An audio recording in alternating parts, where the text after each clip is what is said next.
চাল দিলে ভালোই পারছি মাল আছে রে মা অভাব নাই ফুল মাল ফুল ইগো অভাব নাই চাল দিলো উত্তর বাচ্চা ফোন না করো ইয়ারা তোরা আগে তুমি ওনে তো তোরা আপনি কাম করব মু লো এটা সব টিভিটা লাগালাম সব এটা খার মোবাইল আগে বেটা তোর ভালো করে কইছি তুই বেটা আমারে মার কসম আমার কসম দিয়া কর এইসব না জানলে বিজেপি করা যায় না। বিজেপি অন্য জিনিস, জিনিয়াস ওয়ান। এত সুন্দর জিনিস, এত বড় সংগঠনের দায়িত্ব পেয়েছে, এই জন্য উনি পেয়েছে এরকম জিনিয়াস ওয়ান। এরকম কল্পনা করা যায় না। কোনো রাজনৈতিক দলের মধ্যে মানে বিজেপি ছাড়া অন্য কোনো রাজনৈতিক দলের মধ্যে এমন প্রতিভা ব্যক্তিত্ব আছে কিনা আমার সন্দেহ হয়।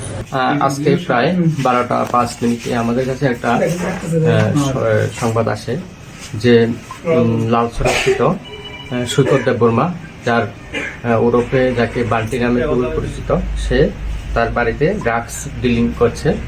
তো খবর পেয়ে আমরা সুভাষ পার্ক আউটপোস্টে সেটা নোট করি এবং সঙ্গে সঙ্গে সেটা খোয়াই থানার ওসিকে জানাই এবং আমাদের যে অথরিটিকে জানাই যে NDPS এর যে আইন, সেই আইন অনুযায়ী যাতে প্রসিডিউর অনুযায়ী সব কিছু ব্যবস্থা করে।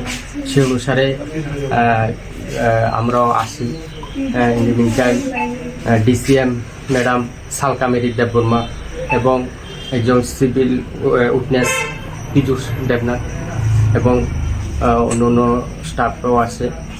এসে যে সৈকত দেববর্মা তার বাড়ি সার্চ করে 172টি হিরোইনের ভাইলস এবং অনেকগুলি খালি কোটা এবং হিরোইন মাপার যন্ত্র, এছাড়া প্রায় 5,000-5,500 টাকার মতো আমরা ওর সৈকত দেববর্মার কাছে উদ্ধার করতে আমরা সামর্থ্য হই। যে 172 কোটা হিরোইন, সেটাতে 3.24 গ্রাম হিরোইন পাওয়া যায়। এখন আমি যে সৈকত দেববর্মার এগেনিস্টে একটা সুমোটো কমপ্লেন থানাতে দেব, যাতে তার উপযুক্ত শাস্তি হয় এবং যাতে ভবিষ্যতে সে এই কাজগুলি না করে। এইসব না জানলে বিজেপি করা যায় না।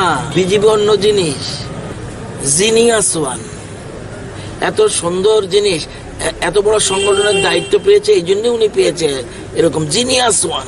এরকম কল্পনা করা যায় না। কোনো রাজনৈতিক দলের মধ্যে মানে বিজেপি ছাড়া অন্য কোনো রাজনৈতিক দলের মধ্যে এমন প্রতিভা ব্যক্তিত্ব আছে কিনা আমার সন্দেহ হয়।